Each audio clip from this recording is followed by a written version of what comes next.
आमदार श्री प्रकाश आवाडे यांच्या संकल्पनेतून तसेच पेठ वडगावचे सामाजिक कार्यकर्ते वैभव हिरवे मामा यांच्या माध्यमातून आज सातवे येथे प्रकाश आवाडे क्रीडा अकादमी मार्फत मोफत फिरत्या दवाखान्याचे उद्घाटन माननीय श्री जितेंद्र चव्हाण आणि माननीय श्री सागर पाटील यांच्या हस्ते करण्यात आले। यावेळी 150 रुग्णांची तपासणी करून त्यांना पूर्णतः मोफत औषधे देण्यात आले। औषध उपचारासाठी डोंगराळ भागात सुविधा देण्यासाठी माजी मंत्री व माजी आमदार श्री प्रकाश अण्णा आवाडे साहेबांनी ॲम्ब्युलन्स व डॉक्टरची टीम आज रोजी शाहूवाडी तालुक्याला सातवे या गावी दिली आहे। वैभव हिरवे साहेब व भरत तमाई साहेब यांच्या हस्ते या गाडीचे लोकार्पण करण्यात आले।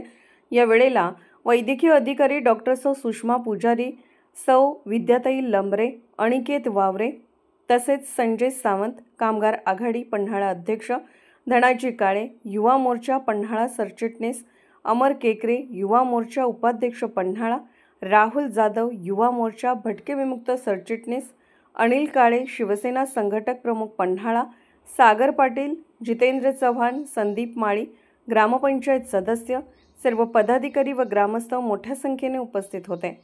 आमच्या हक्काचे चॅनल सतर्क लाईव्ह न्यूजसाठी पन्हाळा प्रतिनिधी श्री प्रकाश भाऊ सोगोरड। संपर्क 9765 72 83 37।